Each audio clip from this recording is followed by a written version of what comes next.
is Bloomberg Surveillance, Early Edition, with Francine Lacqua. Good morning, everyone, and welcome to Bloomberg Surveillance Early Edition. I'm Francine Lacqua here in London. Here's what's coming up on today's program.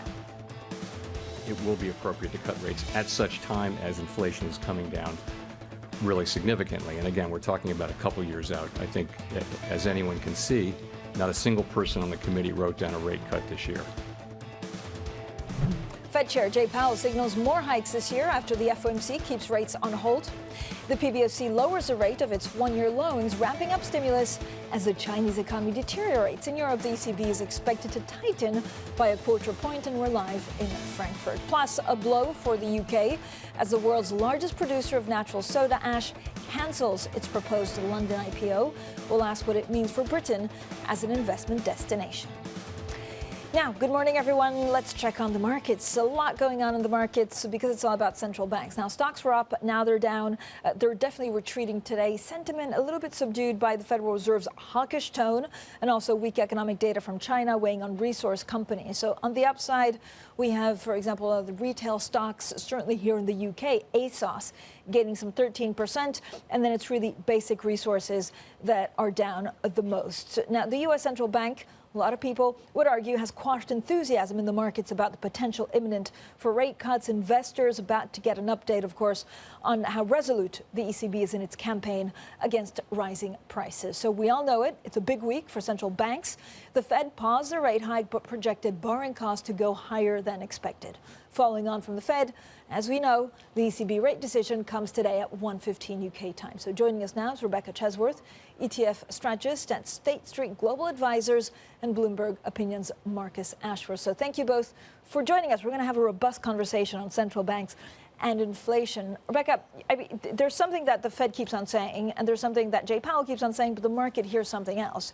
Who's right? How hawkish was his message yesterday? Yes, it's very interesting because immediately we saw that dot plot change. We're expecting 2 more rate rises if you believe the Fed, and yet the market is still not pricing that in. And that's been the case all the way along.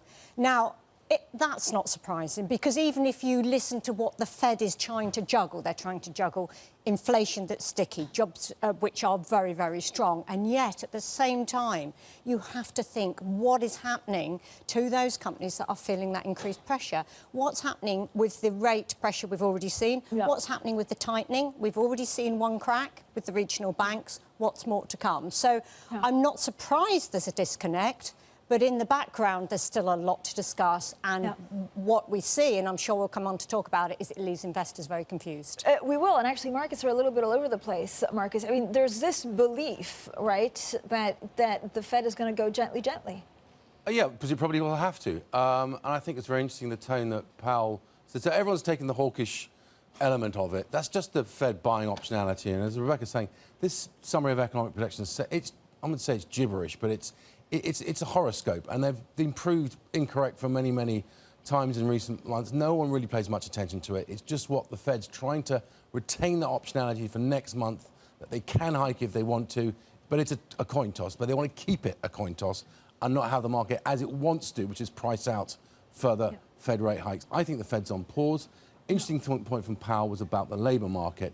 He's now pointing it as a potential support for the economy, as in positive economic growth, and not necessarily the main driver of inflation. That could be really, really important because too much of the central bank chat these days is about labour market wage rises, but they're looking at the wrong thing and it's lagging. OK, I actually also have a great morning must-read from John Authors, and then we have a market terminal rate trailing the Feds with Valerie Teitel. So, Valerie, what charts are you looking at? Look, this chart aligns very much with what the two guests have just said, that the market was really doubting the message that was in those dots and left us confused at best. So, yes, there were 2 more hikes in that dot plot, but the market terminal rate didn't really budge that much higher. It's at 5.3%, roughly where it was before the Fed met. It was all about that lack of urgency and that ambivalence over whether that the Fed is actually going to use these hikes that made the market really question if they're going to raise rates to 5 3/4. It almost seems like the Fed is just going to have them in their back pocket if they need to use them, but the market is telling us they don't think so. Yeah, so if you look, Marcus, you know, that chart and what you're saying, what should they be looking at? Well, I mean, I think the market's trying to tell us on forward inflation, the inverted yield curve, and a raft of other measures. They don't believe the Fed has much traction. and the Fed wants, and has done actually a magnificent job in keeping the market away from pricing in rate cuts. I think that's the important point. They do not want any rate cut pricing in for at least the next year. And that, you have to say, they've done a successful job at. I have my morning must-read, Rebecca, which is from John Authors. I mean, he's almost as brilliant as Marcus, but he is really brilliant. And basically, he asks a very simple question. I think we have the quote board, which we'll get up. Is like, if they're so hawkish, then why just not raise rates yesterday? Yes. Well, I think I think you've put it right with the optionality, because that's what they're putting there, because they do not know. Let's be very honest. Yeah, exactly. They do not know. There are too many things. And of course, they have that dual mandate as well. So it's a little bit more complicated than some of the other central banks. So it really is a difficult position for them. And you know, we could go on discussing that all days, but of course, they're not all hawks on the committee. There are, of course, staff, so they're having to listen to both sides of the argument. I mean, they don't really know, but we also had a banking crisis. Like, what are they weighing up? At the end of the day, do they worry more about inflation than a recession? What they shouldn't do is they've got a handle on inflation. Well, you can conclusively say the Fed are in a much better position. I think they've handled the crisis better than the European central banks, and I mean that quite strongly. I'm not saying they've been brilliant, and a lot of my American chums will say to me, what on earth are you talking about? The Fed's disastrous and X, Y, and Z. But they've got a much better situation, and they're handling it fairly well. They're buying themselves time. They don't, exactly because they have no more clue on what's going on than we do. And that's because everything is very uncertain at the moment. It could break either way. But clearly there are signs that the recession is pending and getting ever closer. And if they go over aggressive on interest rates, they will cause one and get blamed for it. So they're just buying themselves time until that point. OK, do we care about the dot plot? Yes or no? Rebecca?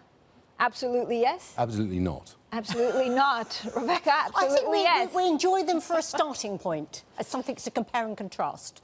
I quite like, what are you surprised the most, actually, about the U.S. economy? And you look at equities. I mean, equities have been pretty strong. We keep on having these warning signals.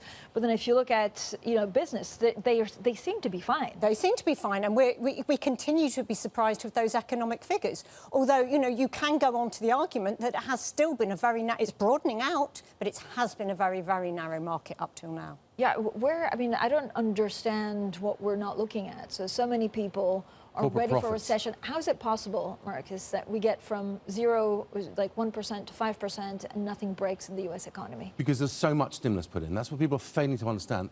It's this lagged effect we're still seeing through. Central banks are looking in the rearview mirror without failing to simply appreciate the simple fact they chuck so much money at, both in a fiscal sense, which they continue to do in the States, and in monetary stimulus, that is still feeding through. But that means that inflation at some point will get stuck. It's not going to go back down on its own. It may do, it may not. They have absolutely no idea. And the labour market stats aren't going to help them on that either. So they're starting to realise that. I think the Fed's feeling its way fairly carefully. They're the first central bank to pause. They're the ones that everyone looks to. They're the mothership. And the rest of them are just waiting. And if the Fed pauses again in July, I think you'll see the ECB and other ones follow. Rebecca, what does it mean for equities? What does it mean for equities? Well, I think we saw the initial reaction last night, US equities coming off after being slightly up on the day, came off and then went up. I think that's the question. I think it makes them a bit more volatile. We've got unbelievable... You talk about unbelievable strength. I talk about unbelievably low volatility, unbelievably low VIX. I think it needs to make them more volatile because we cannot predict the future as we used to be able to. So I think it makes us less certain about volatility. And also then if I reflect what the client's doing, the client is very broad. The investor is very broad. They're not wanting to take risks. They're not wanting to choose one sector over another at the moment, one factor over another. Yeah. Marcus, do you believe that, I mean, we had these amazing stories yesterday about Taylor Swift and Beyonce changing the occupancy rates in hotels. Did you read that story? I mean, it was extraordinary in Sweden. Like, are we blaming it on, do you go long on Beyonce now? Well, I've never quite understood what the phenomenon there. But yeah, I just think that shows you that there is plenty of money out there and people are prepared to spend still. Yeah. And that's partly, you know, reflected through the equity outlook, is because corporate profits have been so strong. They've been able to maintain margins, and because that, I think that's confused everyone, because it's almost like we started a new cycle. We never really completed the downdraft of the last one. So that may mean that if you do get a recession, which I don't expect, it could be much more savage. All right, Marcus and Rebecca, I think you both stay with us because we have the ECB next, and maybe we'll put in a couple of dancing celebrities as well. Coming up, with the 25 basis point rate rise expected at today's meeting, the focus will be on when the ECB's hiking cycle ends. We're live in Frankfurt next with all of the details. This is Bloomberg.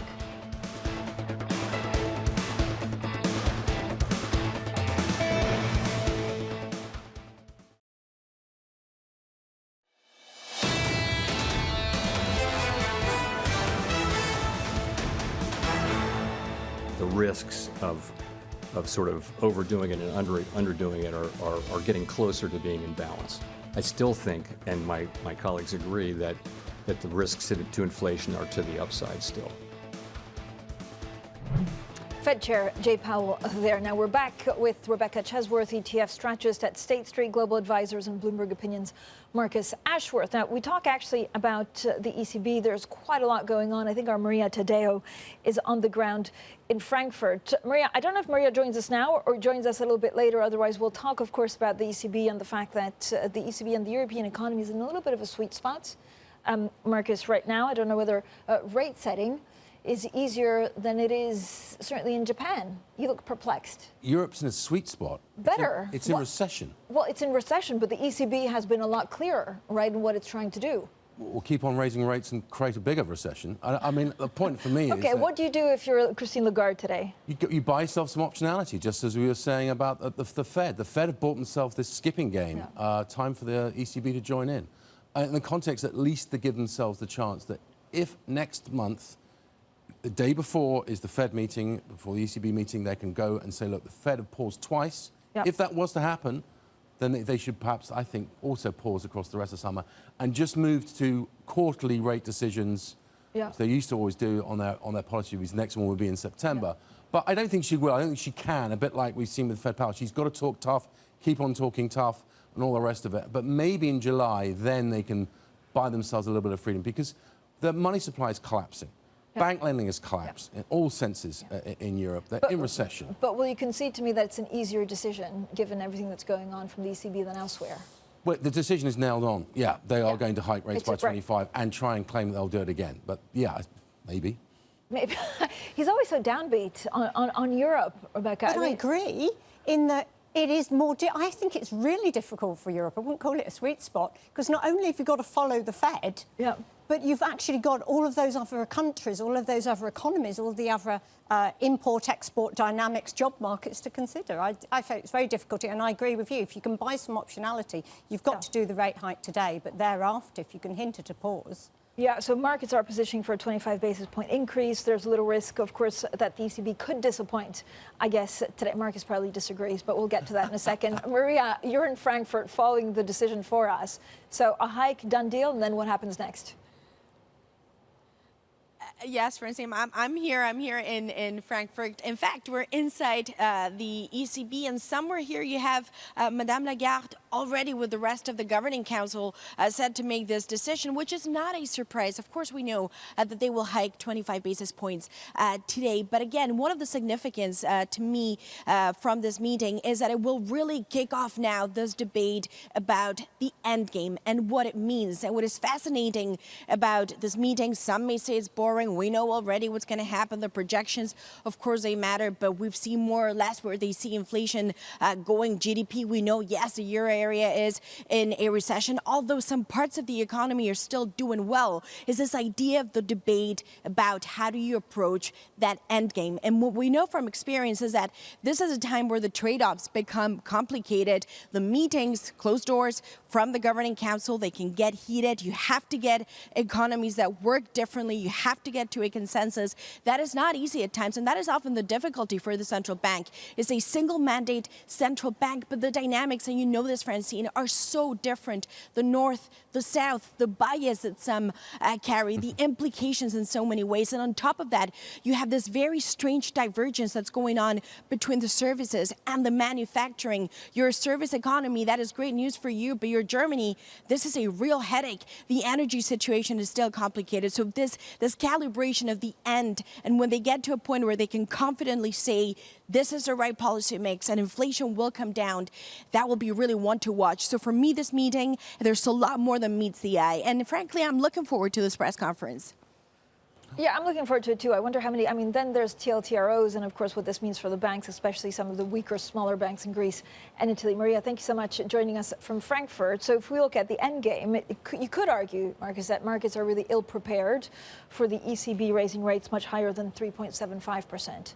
Will they have to go higher than 3.75? They may have to, and that's their decision. If they genuinely think there is actual proper strength coming through. I mean, I know the German finance ministry's not being very optimistic about the start to their second quarter.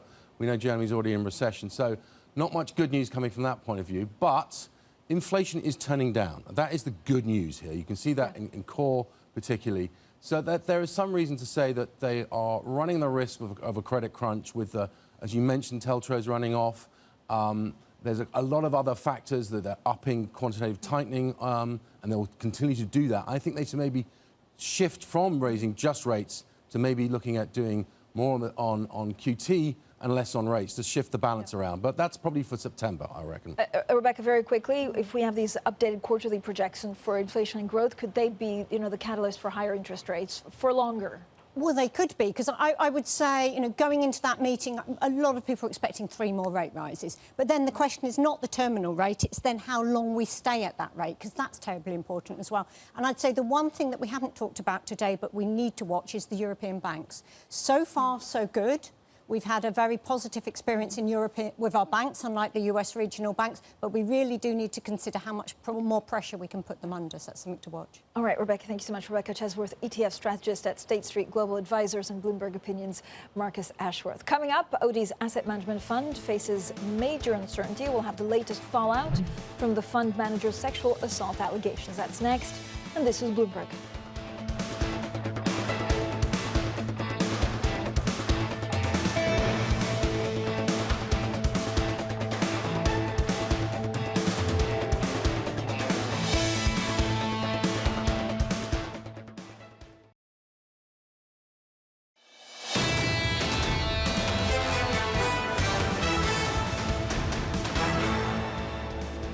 Economics, finance, politics. This is Bloomberg Surveillance Early Edition. I'm Francine Lacqua here in London. Now, Odey Asset Management is in discussions to rehouse funds and transfer certain fund management activities to other asset managers, according to a letter to investors from the firm seen by Bloomberg News. Now, the fund has been struggling after sexual assault allegations emerging against the founder, Crispin Odey.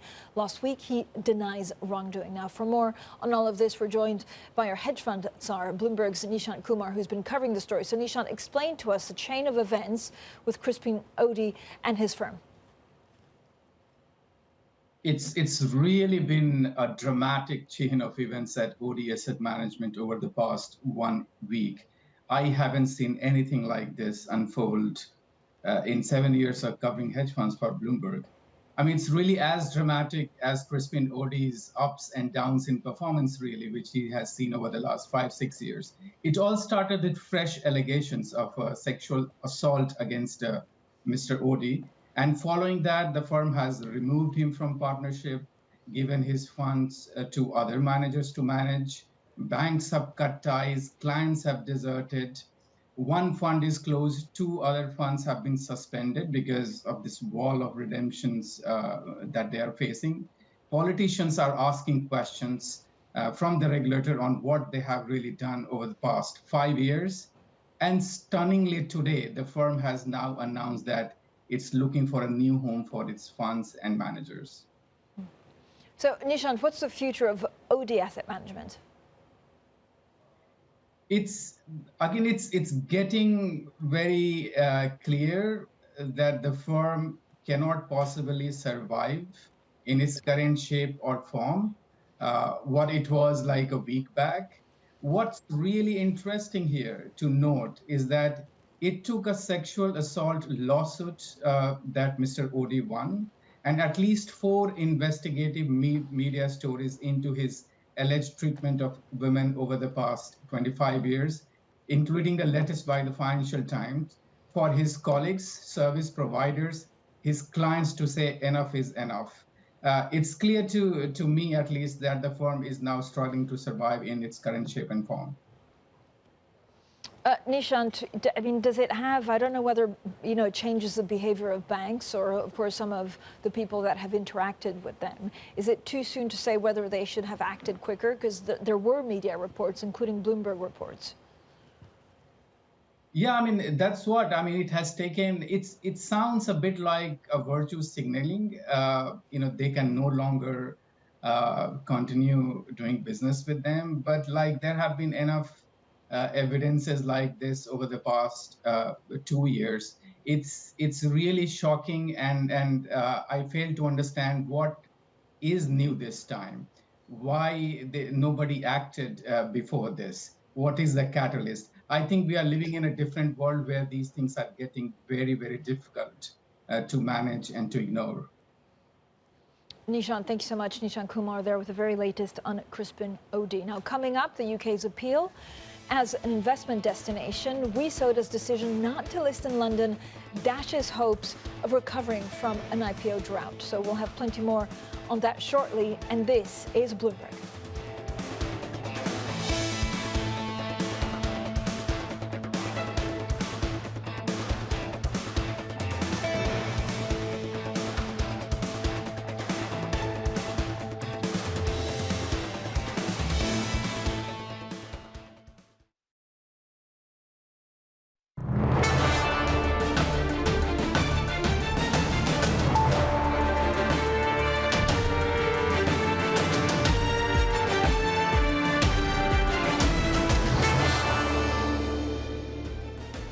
Well, good morning, everyone, and welcome to Bloomberg UK, a special focus on the biggest challenges facing the British government, the economy, financial services, and markets. I'm Francine Lacqua here in London. Now, the London's IPO market has been dealt another blow. WeSoda, the world's largest producer of natural soda ash, has cancelled its plans to list in the city just 2 weeks after making an announcement blaming extreme investor caution. Now, the move has dashed London's hopes of recovery from the ongoing IPO drought.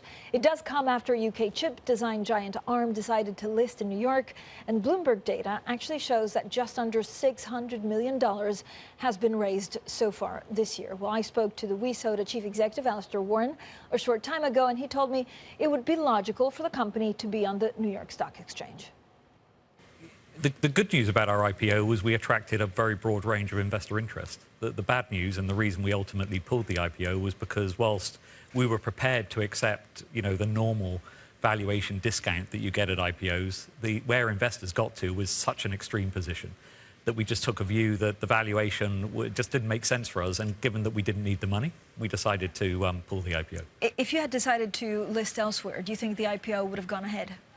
I think within the European markets at large, I don't think it would have made a difference. I don't think this is a London versus Paris versus Amsterdam issue. I think it's an interesting debate as to whether the US would have been more supportive, but that makes no sense for our business today. So I think within the context of Europe, it would have probably ended up with a broadly similar outcome. Well, that was the WeSoda chief executive, Alistair Warren, speaking to Bloomberg a short time ago about the company's abandoned London IPO. Now, we're joined by Laura Citron, chief executive officer of London Partners, and Eshita, Kabra-Davies, CEO and founder of Buy Rotation. So thank you both. We have a wonderful entrepreneur, and we have someone who's meant to sell London as a destination to a lot of businesses that want to come to London. Laura, first of all, how much of a blow is it to, the IPO market? If you look at a various stage, so you start a company, you need funding, you sell customers, you become bigger, you get VC maybe, money in, and then at some point, if you want to be really big, you list. What's the most difficult part if you want to do business in the UK? So IPOs for tech do matter, and there's clearly an issue at the moment, and the government's acknowledged that, the London Stock Exchange has acknowledged that, and they're working on plans to fix it. But I think it's really important that we don't use tech IPOs as the only metric of success for tech in this city. And when I think about it as a city leader, why do we care about tech? It creates great jobs, it pays taxes to fund our public services, it improves productivity, and we create products that make people's lives better and help the planet. And if we look at it through that lens, tech has been a huge success story for London in the past 10 years. And we should be really pleased with that. Yeah. Is there a danger, or as we move on, that actually tech is becoming second fiddle to something else, or that there are other places in the world, it could be Amsterdam for IPOs, not necessarily only tech, or France, that have rolled out the red carpet and so attract more business because it's just easier to get things done? So London is still clearly the dominant tech centre in Europe and top 3 globally. We're raising about double the level of VC capital in London of Paris or Berlin that are the next 2 biggest. But I think more broadly, we need to compete as a European ecosystem to develop a European technology sector that can compete with the US and China, and increasingly actually also India. So from a London perspective, what matters to us is that we're really, really well connected with those other key tech cities in Europe you've mentioned, whether it's Amsterdam, Paris, Berlin, Stockholm, Tel Aviv. so that the entrepreneurs from those cities can come to London to raise their later stage capital, can expand, benefit from the market here, and use it as that gateway to the rest of the world that London has always been. So Eshita, talk to me a little bit about your business. You have a business called By Rotation, which is basically a peer-to-peer fashion rental platform. You went through $3 million in terms of seed funding. Is it like, what's your biggest challenge right now? Well, I would say we've just sort of expanded now to the US last month, and I think it's really about making roads in the US. We've got an amazing business model where it's very scalable. Everything's done in-house, headquartered here in London. And it's really about, kind of getting our name out there in the US. And I think what's been really exciting, again, being a startup that was born in London, is that if you can make it in London, if you can be a big fish here, you will make it in the US as well. And I can't really say the same for other markets. If you make it in another country, in the main city, it's not confirmed that you will actually have such a status when you go abroad to such a big market. Yeah, and unclear. And we've seen also, tech not related to fashion, but you see a lot of the financial big banks trying out some of the retail consumer products here in the UK. And I don't know whether because we're just much more savvy and it's a good market to then roll it out, or it's just a harder market to penetrate and make a real difference. I mean, I feel like the customer, the consumer here is really savvy. So if you can convince them, you can convince a lot of various other markets, and again, larger markets such as the US. So we definitely feel like the UK, which is probably 1/6, 1/8 of the US. If we can make it here, we can experiment here, we can use the lessons that we've learned and brought it to a bigger, perhaps more expensive market as the US. I say that as an early stage founder. Laura, so I was also at London Tech Week. I know London Partners was heavily involved. I had a good conversation there with the leader of the opposition, Keir Starmer. What does government need to do now to make investors, maybe international investors, feel more welcome in the UK? So government is really looking at what they can do to continue the success story of tech in the UK. So there's a lot of talk at the moment about how we can get our pension funds to be investing more into growth companies, and I think that's a really exciting area.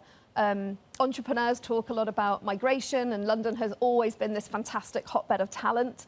A lot of the investors that we talk to bring their businesses to London because you can recruit from amazing universities. But I think we look at the last 10 years in London, we have had more tech companies come and set up in London than anywhere else in the world. So we've got a really great mix of ingredients, and I think we need to continue to invest in it.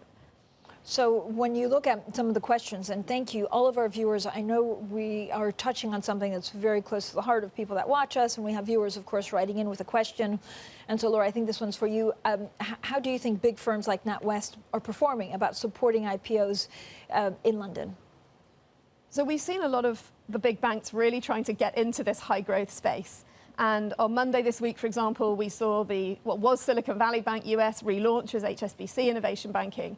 The reason that businesses do well in London is because they can get capital to grow. And that's something that's really changed. If we go back 10, 15 years, you could do an early stage startup in London, but you couldn't really scale. You just weren't going to raise your later series. That's really shifted. And we are seeing not only banks, but also institutional investors being much more active in that later stage market. That's really exciting for London. And that's why, if we roll back to 10 years when London Tech Week started, we only had 10 unicorns, billion-dollar companies here. We've now got over 100. That's because you can now raise those bigger rounds. So what are some of the questions that you're asking yourself, Eshita, right now? Are you already thinking about an exit plan, or are you just growing the business and see how it happens? I mean, we're 3.5 years old, so there's a long way to go, I do believe. And you've got a lot of success stories in the circular fashion space. You've got Vinted, you've got a lot of Depop now being acquired by Etsy. So I do think there's, we're just sort of growing, and the market is, fashion rental in particular, is going to grow by 3x just by 2030. So that is something that we're looking to continue expanding. Yeah. With the US launch, I mean, we've been really dubbed more as the Airbnb of designer fashion. So the opportunity is a $100 billion company, really, in the sharing economy space. But Eshita, and this is a business model, right, that has been tried before. There was My Wardrobe, there's Rent the Runway. What are you doing differently that will set you apart? So both those businesses that you mentioned, they're very inventory heavy. So they have warehouses in Secaucus and Texas. We're talking about, connecting people, a social marketplace. Really, also dubbed as the Instagram of fashion rental, where people can rent and lend with each other. Some of our top lenders make more than £3,000 a month as a side hustle of lending out their belongings to each other. And I think that's the beauty of what we do at By Rotation. All right, thank you both. Laura Citron, the Chief Executive of London and Partners, Eshita Kabra-Davies, the Chief Executive and founder of By Rotation, both stay with us. So we'll have plenty more on Bloomberg UK.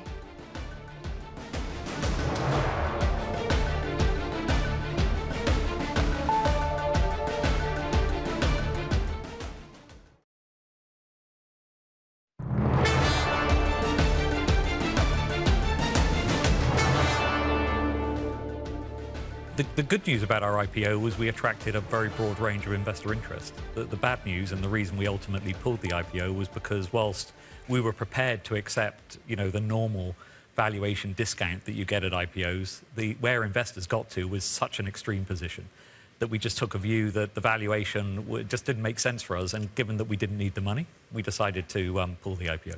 If you had decided to list elsewhere, do you think the IPO would have gone ahead?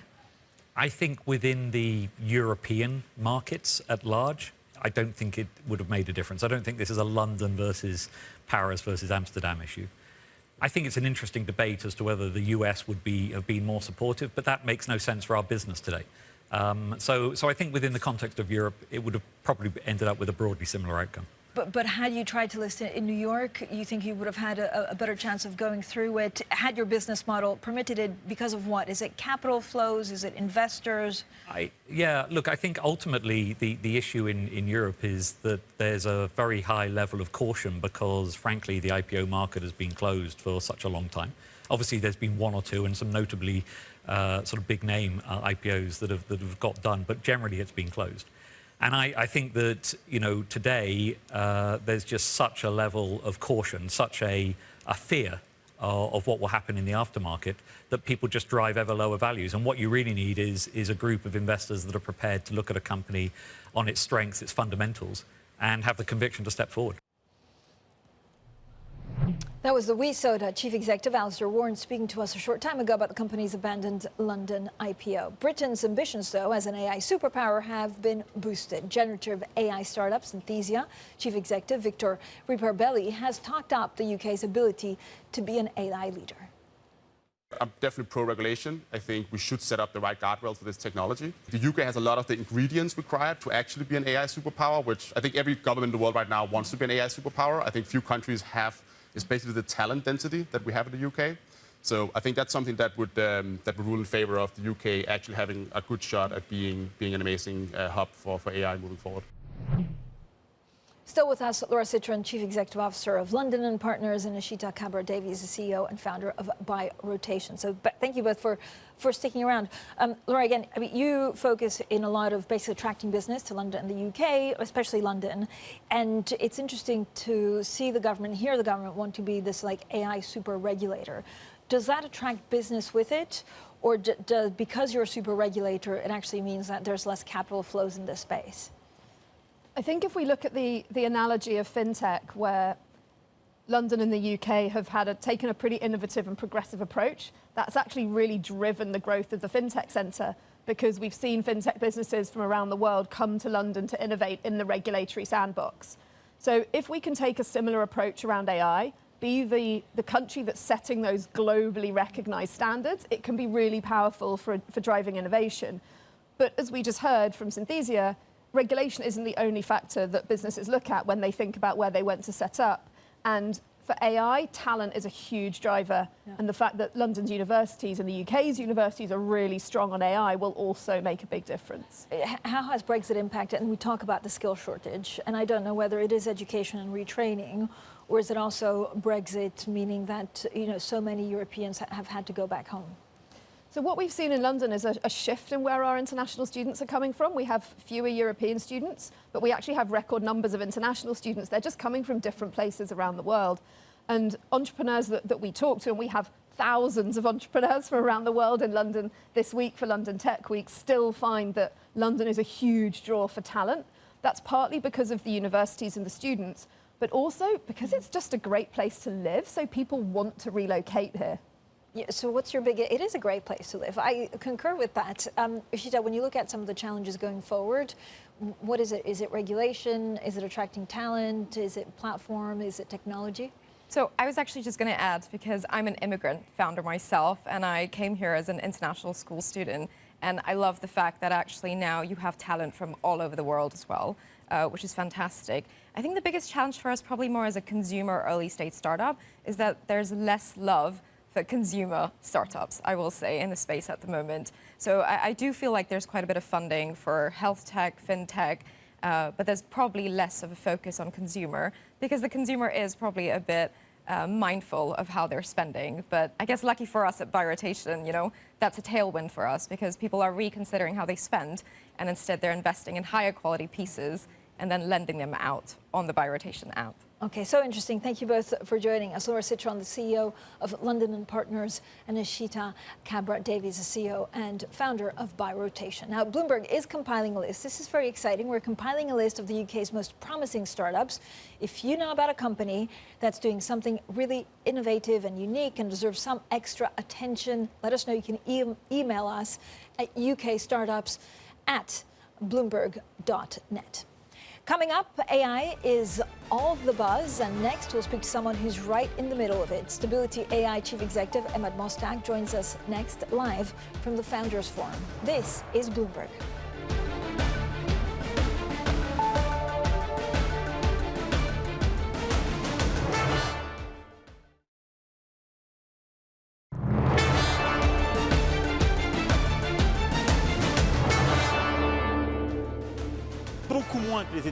The worst scenario would be a Europe that would invest much less than the United States or China, not be able to create the great champions, but instead a Europe that would start with regulation.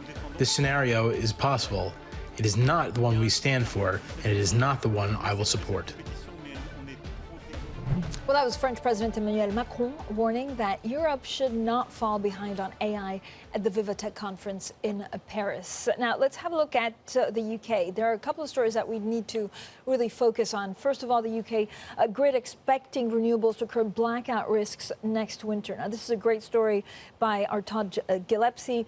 Basically, lower demand could also play a factor in maintaining a reliable system, and a national grid ran a program last winter for households to earn money for reducing power use. This is a great story that we're, of course, looking at. The forecast is indicating more breathing room for the UK, whilst at the same time navigating out of this historic energy crisis that triggered record bills for consumers and intense demand on supply. So let's take a look at what the markets are watching out for today. The ECB rate decision, of course, is on everyone's mind. It's expected at 1:15 p.m. UK time. That's followed by U.S. initial jobless claims data for the period to June 10th, back to the ECB after that. Of course, the ECB President Christine Lagarde will hold a press conference at 1:45 p.m. UK time. You can watch that on Live Go. U.S. wholesale inventories, of course, for April come in at 3 p.m. And lastly, a NATO meeting between defense ministers kick off in Brussels today. So investors, chief executives, political leaders meeting at the Founders Forum to discuss the future of the tech-enabled industries. Unsurprisingly, AI dominating as one of the hot spots at this year's event. Well, let's go to our Tom McKenzie, who's at the event with an important guest. Tom. Francine, thank you very much indeed. Yes, very pleased to say I'm joined by Emad Mostaque, who's the CEO of Stability AI. You can put them in the same category as the likes of DeepMind, as the likes of OpenAI in terms of developing these AI generative and LLM AI models, and it's an open source platform and model that you are building out, Emad. I want to get to your views on the opportunities, the risks, the regulatory environment. I have to start with the investigation by Forbes. They claimed in their piece that you exaggerated some of your claims, that you, in fact, even misled your investors. Your response, Emad, to that piece, to those accusations? I think it was pretty sad. We posted a response, and we've got lots of announcements coming out directly addressing things such as our amazing Amazon partnership, the models that we create, and more. I think it's going to be increasingly important as we move to a more AI-generated age as well, to use this technology to really separate the fact from the fiction and others. So on the one hand, you will have more and more spurious claims. On the other hand, we can use this technology to really break these things down. I've spoken to a number of people who've met you face to face. All of them uniformly say he's an incredibly bright, intelligent guy. He's a visionary. But there is a question, Emad, about whether there is a bit of a propensity to exaggerate. Do you accept at least that there has been some exaggeration? I think I get excited, but you know, there are things like my MA is in the Post from Oxford and others. This is an exciting area, but I try to keep factual at all times. And again, I think the truth is always out. You just do good things, you stick to the truth, and you go from there. What do you think about the risks around AI? Do you align with the likes of Jeffrey Hinton? Do you align with Elon Musk, who says you need a 6-month pause? Do you worry about extinction as a result of generative AI? I was the only person of the major AI CEOs to sign both letters calling for a pause, because while my base belief is that we'll be okay, what if I'm wrong? I think we're feeding these AIs junk. We're scraping the whole of the internet. Like yesterday, there was a report in The Information about OpenAI using all of YouTube to train GPT-4. No wonder they turn out a bit weird. We need to feed them better data. We need to do it now before it goes from OpenAI and DeepMind training those models to dozens of companies. Joe Lonsdale telling us earlier that he thinks the EU could be committing regulatory suicide with its AI plan. Do you agree with that? I think it's making it incredibly difficult for innovation in the EU. Again, I agree that there needs to be some regulation and guardrails, but this is empowering the incumbents with the latest act that was released yesterday. And unfortunately, I mean, that includes us. It's beneficial for us because we're coordinating open source AI. But this is required for productivity gains that will drive economic growth going forward. So make it easy to enable that, otherwise you'll fall behind your competitors. How do you compete with the likes of Meta, with the likes of OpenAI? They have all this investment. How are you competing? And are you raising additional funds? Do you need to raise additional funds? We have constant interest for additional funding. At the moment, we have not needed it. We will scale eventually. The way that we compete is that we've built communities and we create open source light models that work on the edge as opposed to gigantic models. And I think the industry is moving towards that swarm dynamic. The other part is that you can't use private Bloomberg data with OpenAI and many of these other proprietary models. For every regulated data, every government, they will all run on open auditable models. So our market is completely different and much larger than all of them. And so that's been our focus. So to be clear, you're not looking at additional funding, or you are in the process of trying to raise additional funds? We have had consistent interest from investors. At the moment, we haven't opened up our data. It's not more challenging right now? No, we get messages every single day. We're the only multimodal AI company in the world, apart from OpenAI, and there's some very exciting announcements coming up. Okay, Emad Mostak, thank you very much indeed, the CEO of Stability AI, really at the forefront amongst a number of others in terms of these generative AI models. Francine. I love this. It's like, difficult interviews, but with the Sound of Music background. Tom, of course, on the ground at Founders Forum. We'll have plenty more from Tom throughout the day. Bloomberg Surveillance Early Edition continues in the next hour with Kriti Gupta in New York, Anna Edwards in London. A couple of other things we need to tell you about. There is a great podcast that I do with Dave Merritt called In the City. We do focus on tech, and of course, Dave also spoke to the London Mayor, Sadiq Khan. So that's out today. Check it out on Apple Podcasts or wherever you listen to podcasts. This is Bloomberg.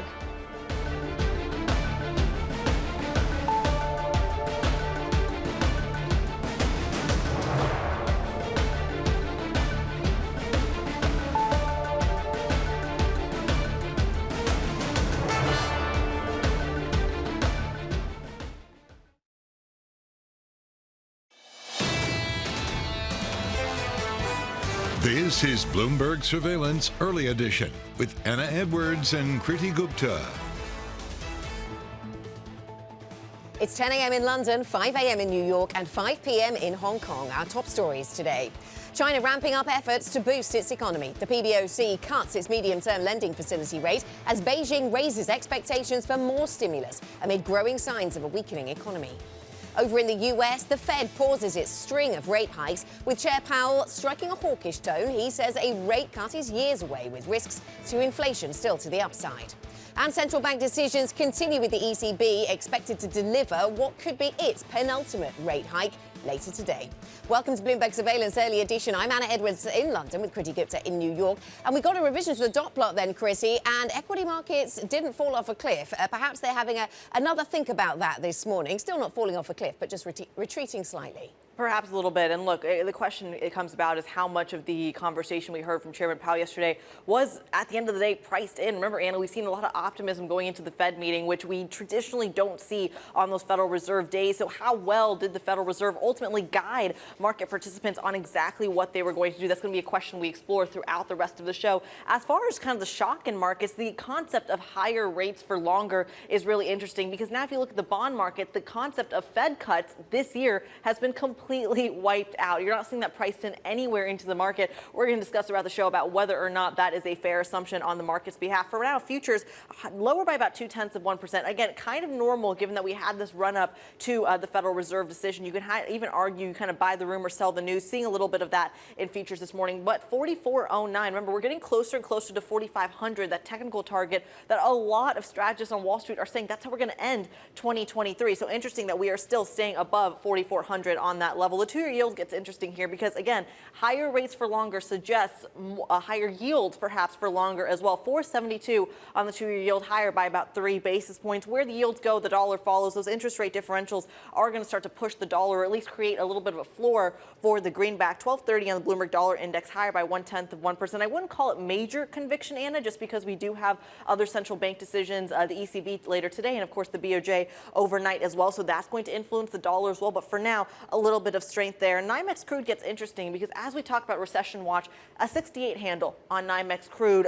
It's interesting that staying below 70 here, despite perhaps a little bit of the risk factors increasing, higher by about 0.2%. But again, a lot of the action that's going to drive today's trading session isn't coming from the Federal Reserve. It's coming from Asia, specifically China. Overnight, you really saw kind of a net very little gains across the Asia-Pacific region, but outperformance in China given the stimulus story. That's going to be really important when you look at the Hang Seng Index, higher by 2% overnight. What's interesting to me, though, is the FX story, because you are, of course, seeing the dollar yuan now hit another low. 7.16 is what we're seeing on that currency pair. Interesting, again, to watch how you trade that despite the liquidity issues you sometimes enter when you see the Chinese market. Dollar yen is also something we're going to be watching. Another low for the BOJ. What does the BOJ overnight do to perhaps stem those losses? 141 on that currency pair. And we have to explore the Australian yield as well, because we did get an inverted curve there, Anna, off extremely hot employment data. So the story of a tight labor market is truly a global one. Yeah, absolutely. The tight labour market story rings true. We are also focused on that China data here in Europe, also focused on the retail sector. We've got some moving parts there. But post the Fed, of course, this is the first time that the European markets get a chance to react to it. We saw a little bit of weakness coming through in the early part of the European session, in particular over on the German and on the French markets. The Italian market also under a little bit of pressure. No big moves. Some of the markets pairing their earlier losses. So the FTSE and the IBEX both off earlier lows. We're heading towards an ECB meeting, of course, today. We will not lose sight of that. Let's have a look at some of the sectors and other news flow that we're dealing with here in Europe. And basic resources is a really interesting one. We've got a bit of maybe read across from the China story, weak data out of China. Maybe there's an opportunity with the stimulus in China to take another look at basic resource stocks. That was certainly what I heard from Barclays a little bit earlier on today. But for the moment, they're selling off. But also there's paper and packaging in the mix with basic resource stocks in Europe. And it is some of the restructuring stories in Finland amongst the paper and packaging sector that are having an impact there. H&M, this is the retail story I mentioned, up by 4.9%. One of the stocks in this sector, ASOS, also updating today, along with H&M. They had an update. Both of them talking pretty positively. ASOS up around 15% in session today. The update's coming through more positive than had been anticipated, according to some analysts, and talking about the month of June in much more favourable terms than some had expected, so H&M goes higher. The Italian 5-year yield, I put it in because across Europe we're seeing higher yields today, a little bit of factoring in what we heard from the Fed perhaps yesterday, but also moving towards the ECB, and we are expecting to see increased interest rates there. Now, this is a really fascinating commodity story to watch. This is the gas benchmark for Europe, up by 11% today, Chrissy, and this is the third day of gains we've seen here. Week to date, we're looking at 30% gains for gas prices, and this is not the winter, this is the summer, but it's the hot weather here in Europe that is prompting these concerns around tightness of supply, especially with maintenance activity taking place in Norway. So we're back to worrying just at the margins about natural gas prices. And part of one of the kind of bull cases for inflation that's going to be higher for longer is that commodity story, Anna, which almost feels like the market's saying, okay, we're going to deal with that later, especially when you talk about the China story, which you brought up quite a bit in the European story. We brought it up in the U.S. trading story as well. So let's explore that theme a little bit. China's weakening economy prompted its central bank to cut its one-year loans rate for the first time since August, and expectations are growing for even more stimulus. Joining us now to break it all down, Bloomberg's Sofia Horta-Acosta in Hong Kong. Sophia, we've seen in the span of just this week 2 different types of rate cuts. For our international audience, explain to us the significance of what the PBOC is doing. How are they approaching the long-term growth story? So this week was really the week that the PBOC shifted from the wait-and-see mode that they had until now. They've been waiting essentially for the reopening story to help growth, and that hasn't worked. So this week they've shifted into stimulus mode, and we had that interest rate cut, which was unexpected earlier this week. That now followed through with another interest rate cut, and this is the one that matters because it's the one-year policy rate. I'm not going to go into the details because China has far too many rates for anyone to keep track of. We could also get another interest rate cut next week, but we'll go into that later. But essentially what the PBOC is doing is saying to the market, hey, we're listening. We know that the economic recovery is a lot weaker than anticipated, than we had hoped. And the post-COVID recovery story is not strong enough. So here we are, we're kicking it into action, and we're really kind of looking at what the data is showing us. Cutting interest rates has more of a signaling power to the market and to the economy, to consumers, than actually a direct impact on monetary policy. Okay, so we've got the weak data, we've got the support from monetary policy.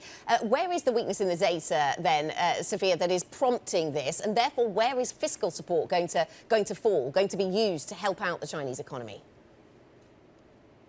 Yes, Anna, so there's three kind of areas that Beijing is particularly concerned about, and we heard that today from the MBS briefing after the data, which is the property market. Let's not forget that's been in a record downturn, and home sales are continuing to be soft, and actually home prices rose just 0.1% in May from the prior month.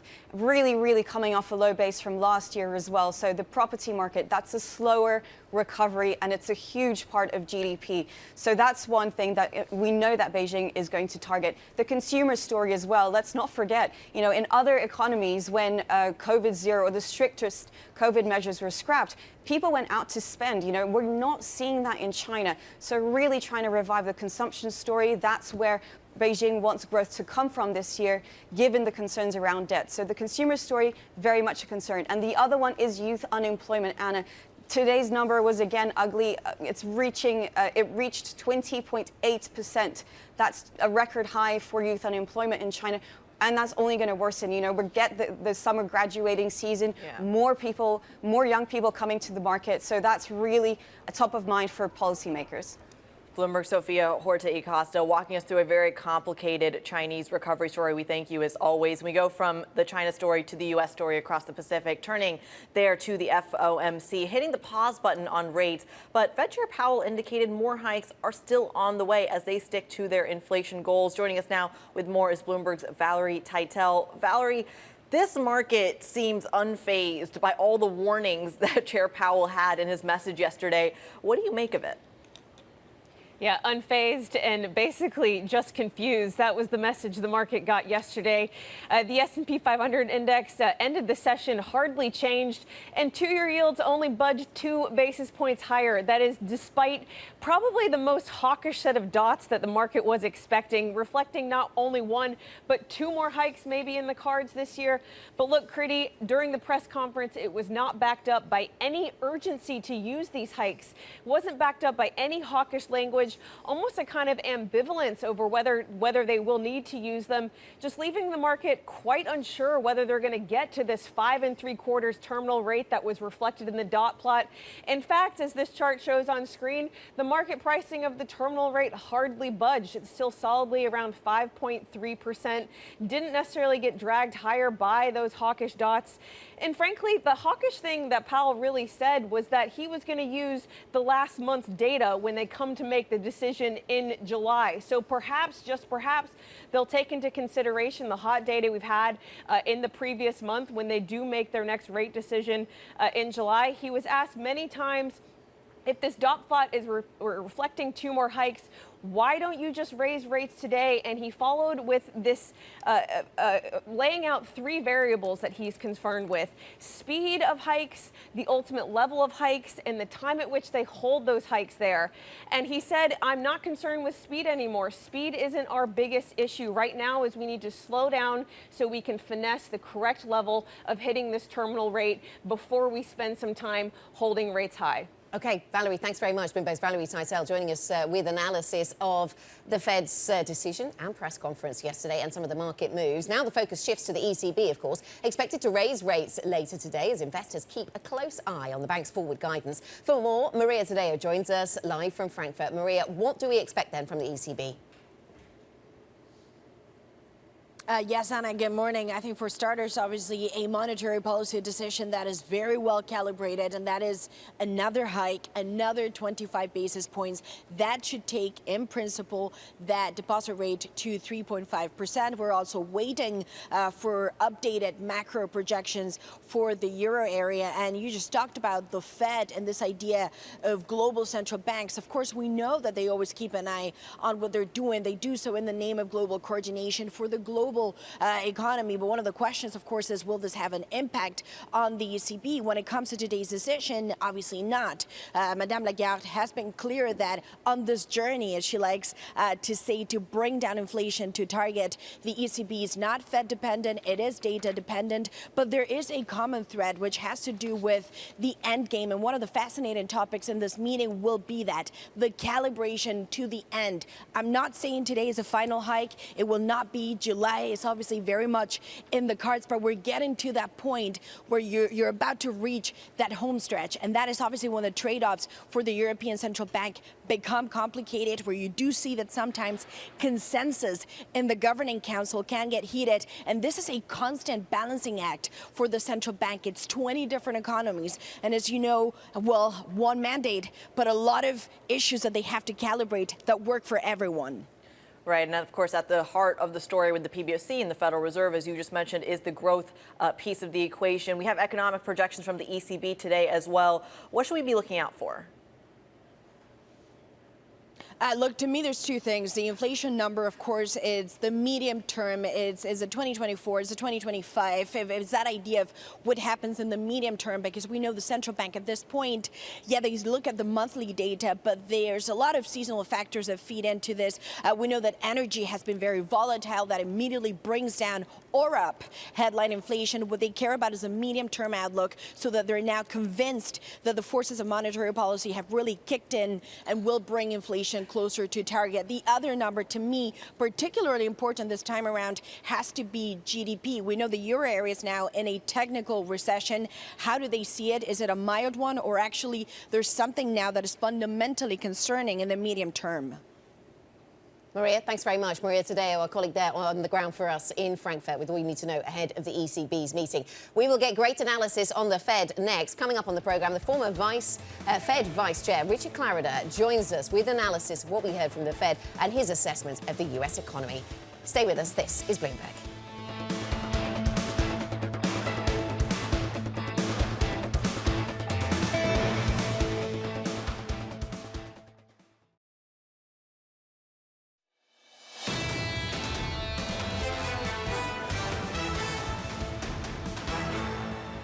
The full effects of our tightening have yet to be felt. I still think, and my colleagues agree, that the risks to inflation are to the upside still. It will be appropriate to cut rates at such time as inflation is coming down really significantly. And again, we're talking about a couple years out. I would say about July, two things. One, decision hasn't been made. Two, I do expect that it will be a live meeting.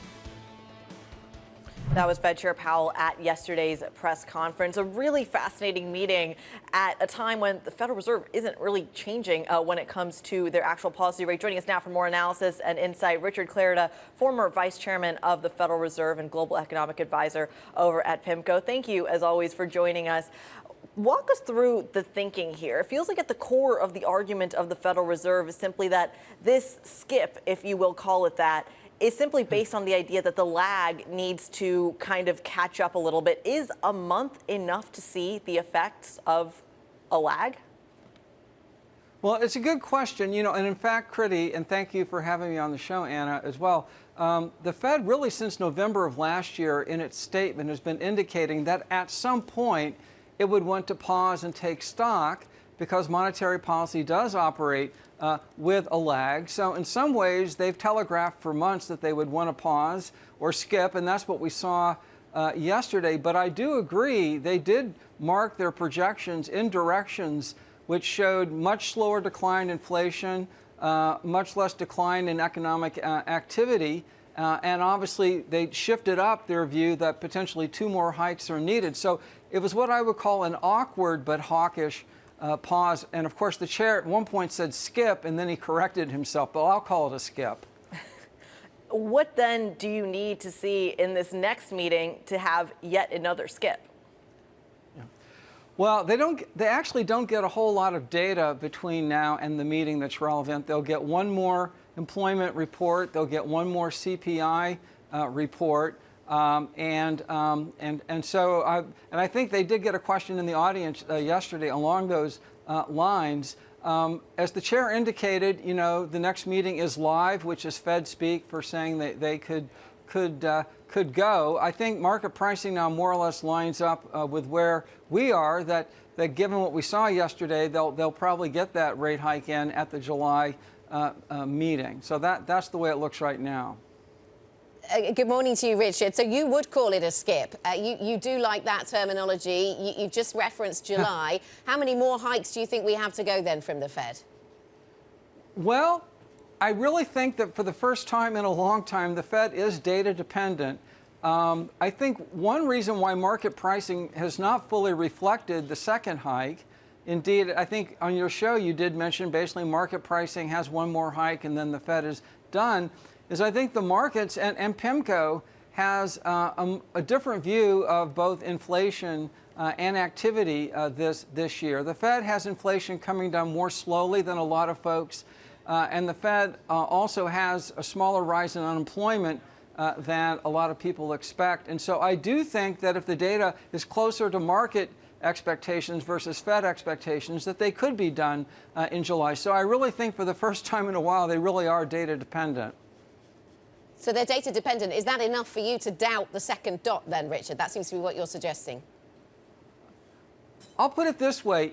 If the rest of the year plays out like their projections and core inflation's running at 3.9%, which is what they had in the projections, then they probably will get that second hike in. But that's higher than we expect, for example, on core inflation. So I think it really is going to come down to how rapidly does the economy disinflate and how rapidly does the unemployment rate go up to support that disinflation.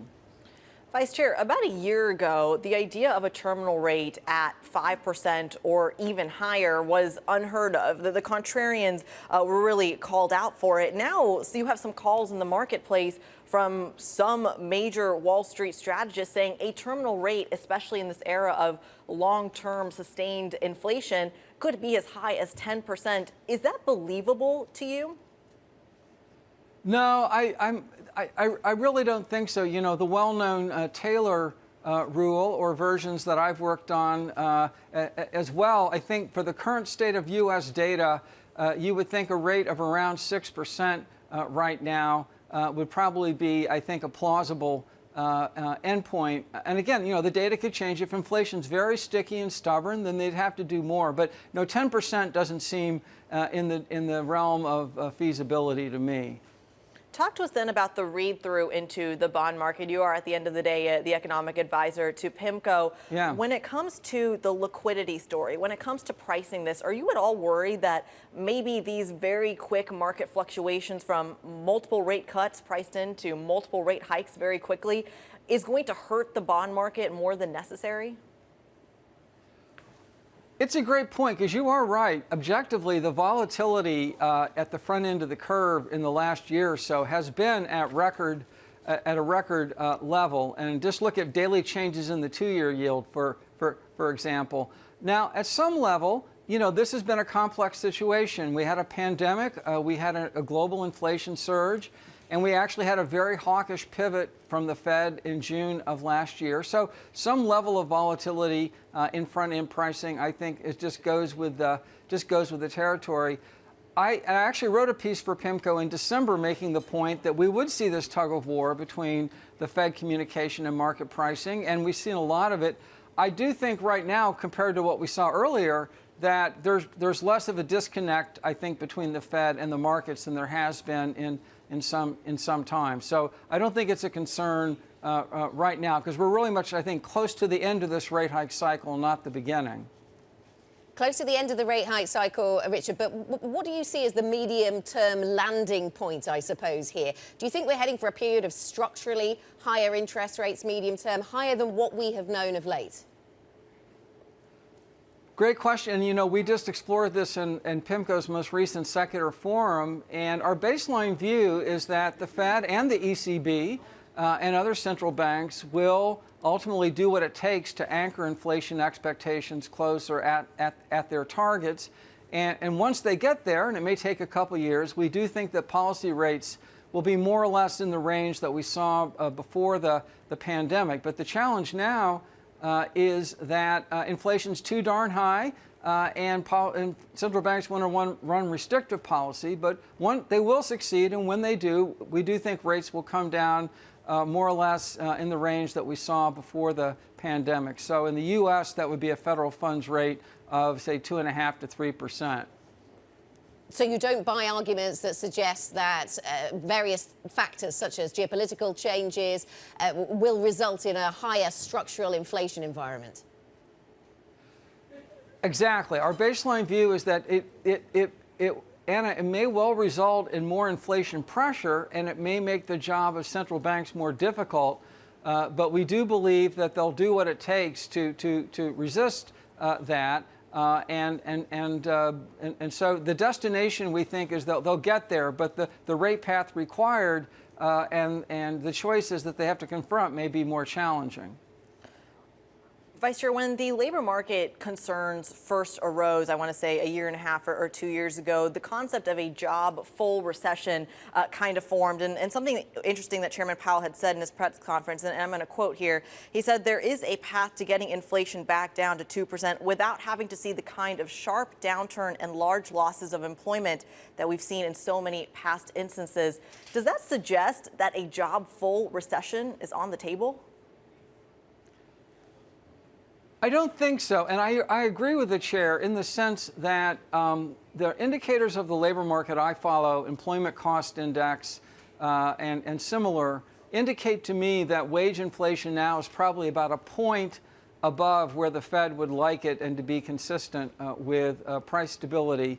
And if you go back and look at mild downturns in the U.S., say 2001 or 1990, in both of those, the rise in unemployment was about 1.5 to 2 percentage points. And in those downturns, wage inflation fell by the amount needed. So I could see it. I could see what I would call, and what we've called a softish landing, in which unemployment ends up somewhere in the 4s, maybe the high 4s.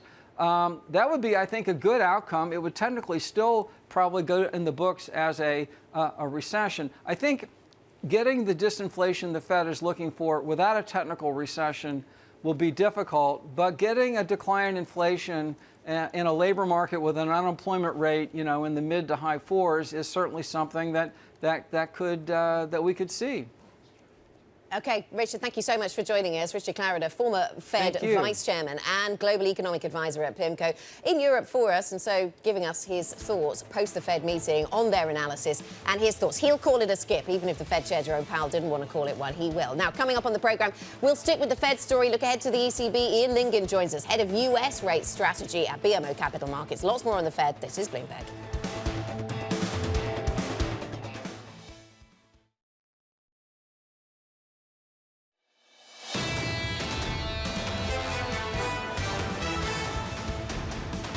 This is Bloomberg Surveillance Early Edition. Here's what you need to know. China ramping up its efforts to boost its economy. The PBOC cuts its medium-term lending facility rate as Beijing raises expectations for more stimulus, all as there's signs of a weakening economy.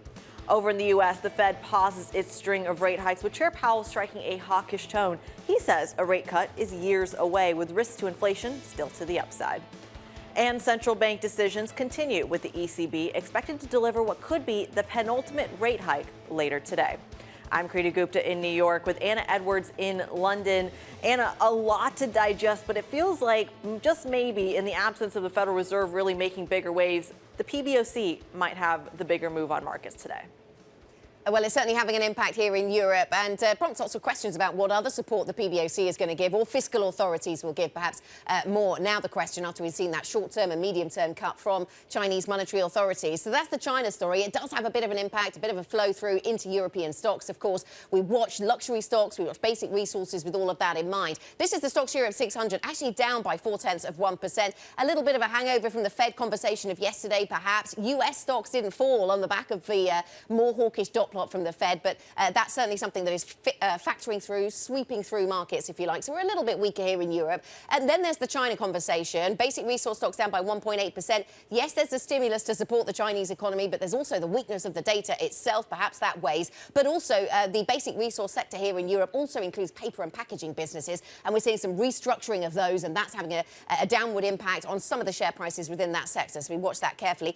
So that's a sector that weighs up to the downside. Retail is a sector that pushes higher, along with personal consumer goods, discretionary items. So H&M is up by 4.2%. This, the global clothing retailer, they've been talking in much more positive terms about the month of June and also delivering an update for the last quarter that was much more positive than some of the analysts have been expecting. And so that lifts that stock and also lifts others in the space. And natural gas prices, back to talking about this one then, Chrissy.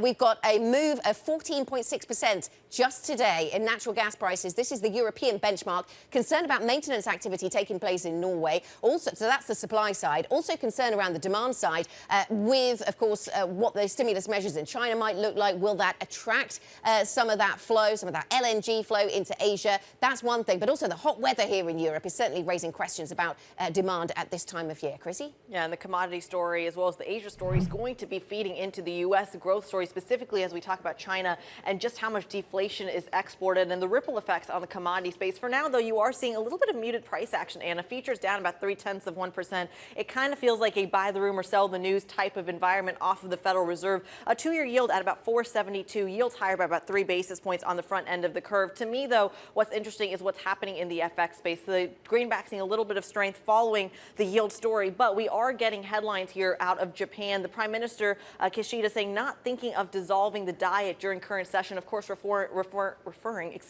to some of those debt talks. Remember, a lot of the economists are suggesting that the BOJ will stay put and will stay kind of on pause, not really doing anything on the fears that perhaps Japan may see yet another election or a snap election at that. What that's doing to the dollar-yen story, even though you have seen a lot of strength in the greenback against the yen, is perhaps paring some of that strength back. Still 141.04 on that currency pair. The dollar still stronger by about 0.7%.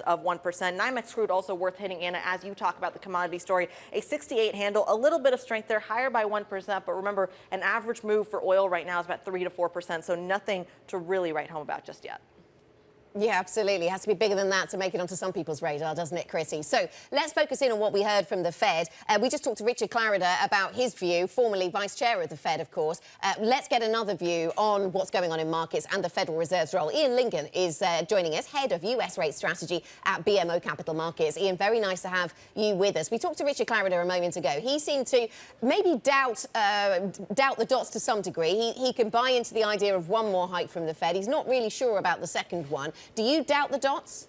I certainly do doubt the dots. Frankly, I think that there's a great deal of information that the FOMC is attempting to communicate through the SCP, and in doing so, they run the risk of confusing market participants, because the fact of the matter is there's a variety of different opinions on the committee when within the Fed, and the fact is, at the end of the day, there are only a few key decision makers who are ultimately going to drive where policy rates go.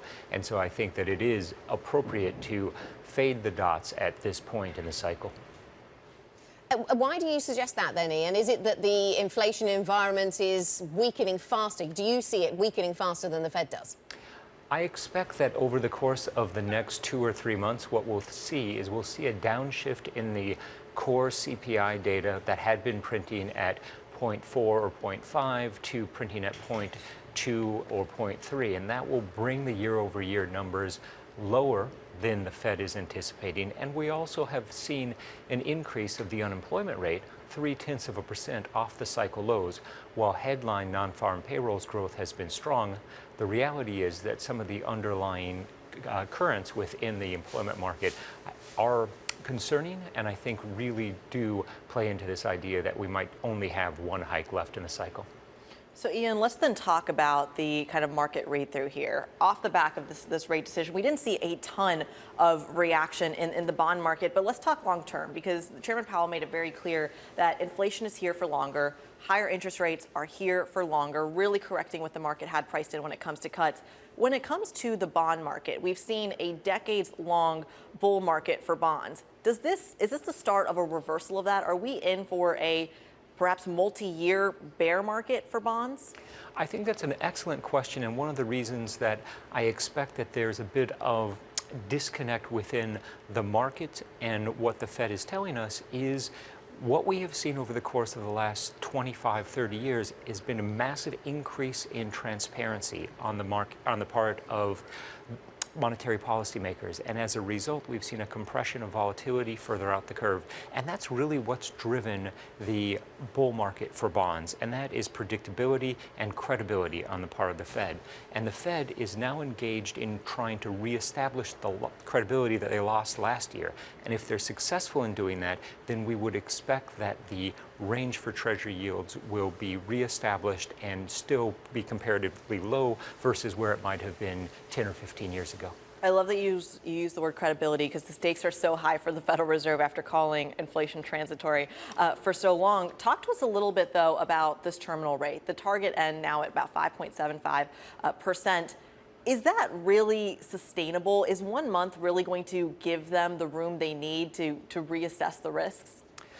I actually think that they've done a very good job of attempting to change the cadence from every meeting to a meeting on, meeting off, meeting on, meeting off. And if they do actually need to push beyond that 575 to potentially a place where they have a 6 handle, I think that they have set themselves up in a way that it's achievable.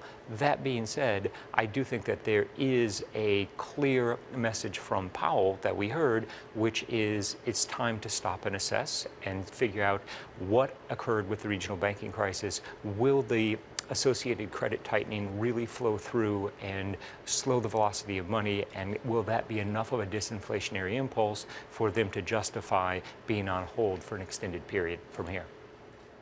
Ian, can I ask you about the yield curve and what you are looking for there? If we look at the 2-10s yield curve, when do you expect it to go positive again? And what will yield levels look like at the time that it does go positive? Trying to get some sort of assessment if this is a bull or a bear steepening that we'd expect to see.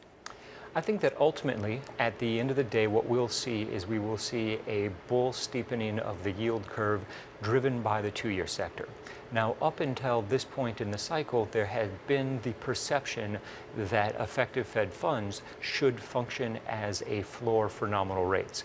What we learned this year was that, in fact, that is not the case, and that 2-year yields and 10-year yields can trade well below effective Fed funds.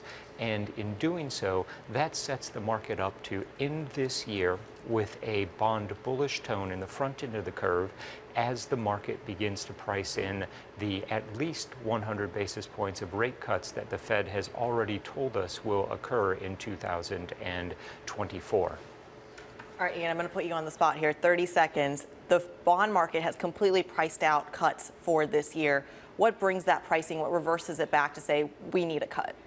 I think that over the course of the summer, what we'll see is a moderation on the inflation front, as well as further weakness on the job side, and that will come in the form of a higher unemployment rate more easily than it will in negative non-farm payrolls. So ultimately, watching the fundamentals and, of course, the wage data. As we see nominal wages begin to calibrate lower, I think that that will be the biggest tell for the market.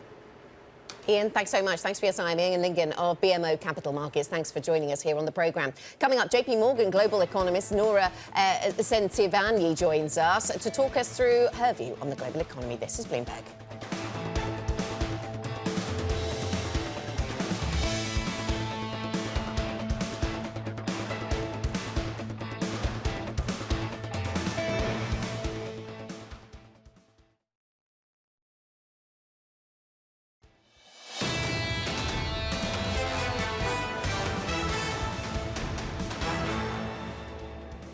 This is Bloomberg Surveillance Early Edition. I'm Anna Edwards in London with Kriti Gupta in New York. Now, it's been a big week for central banks, and there's still more to come with the ECB decision today and the Bank of Japan tomorrow. Joining us now is Nora Sentivanyi. He's global economist at JP Morgan, and here on set with me in London. Nora, nice to have you with us. Thank you for joining us. So the ECB expected to carry on hiking rates despite the Fed pausing. How much more hiking do you think we are going to see from the ECB? That's one of the big things we're tuning in for today, I suppose, from Christine Lagarde. Yes, absolutely. So I think the setup at the moment for central banks is they're making progress, but they're not quite there. So clearly they are guiding us towards further tightening. That's exactly what we expect from the ECB. 25 basis point hike, I think, is very well telegraphed. In terms of the guidance, I think they're going to keep the door open to multiple hikes here. So we see hike today and then in July. We do think at this point the July hike will be the last one because we're going to get some data promoting a pause thereafter. But clearly there's a lot of uncertainty here at the moment. President Lagarde has elaborated pretty much 3 conditions that would warrant an end to tightening. The first one was about the inflation outlook. The second is on the current inflation dynamics. And the third one is about the impact that rate hikes are having on growth. Now, if we look at these 3 conditions, I think on the inflation outlook, they can probably tick that off. The staff forecast is likely to show inflation coming back to target.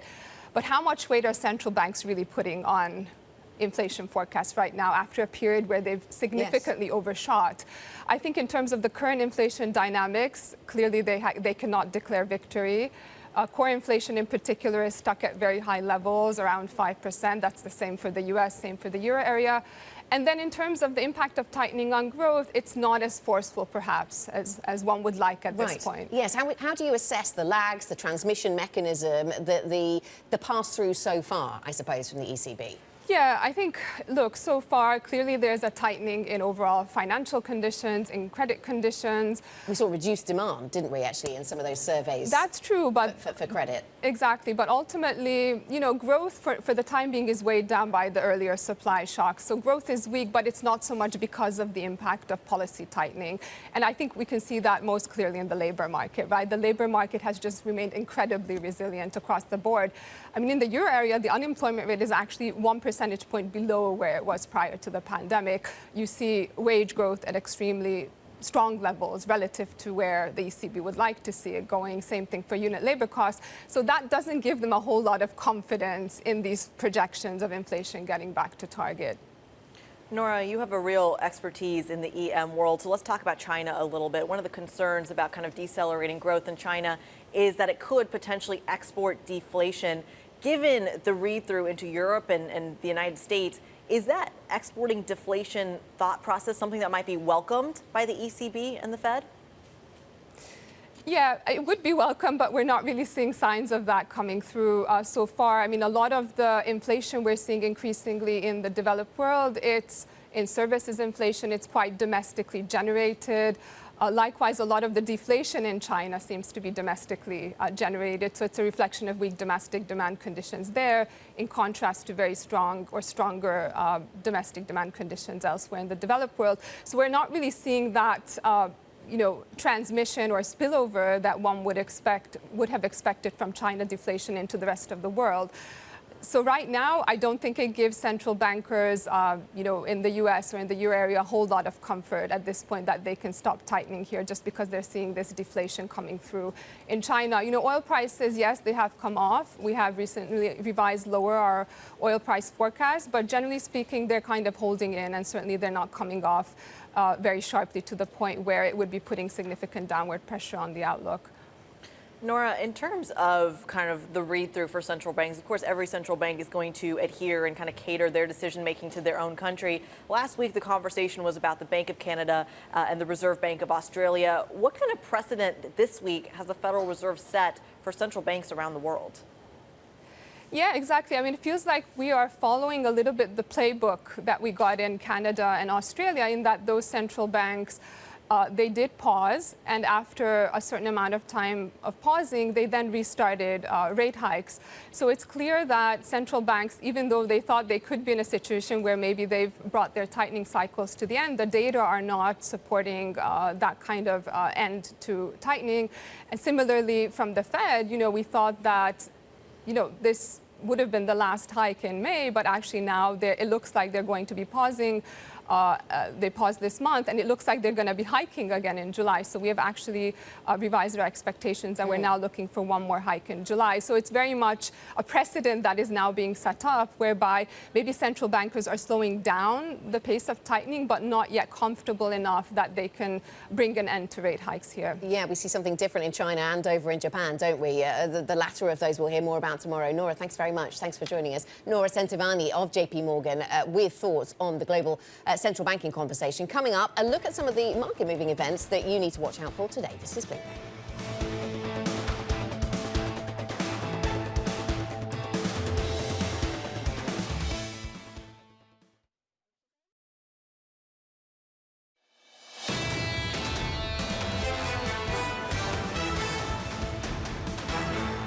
This is Bloomberg Surveillance Early Edition. I'm Anna Edwards in London with Kriti Gupta in New York. From Nvidia hitting $1 trillion in market cap to Apple's record close in more than a year, tech stocks are seeing a major boost this year. A key player in that, of course, is AI, artificial intelligence. Bloomberg's Emily Chang visited the offices of OpenAI, the architect behind ChatGPT, and spoke with OpenAI's investor Reid Hoffman. I do think that the generative AI is the thing that has the broadest touch of everything. Now, which places are the right places to invest? I think those are still things we're working out. Now, obviously, as venture capitalists, part of what we do is we try to figure that out in advance, years before other people see it coming. But I think that there will be massive new companies built.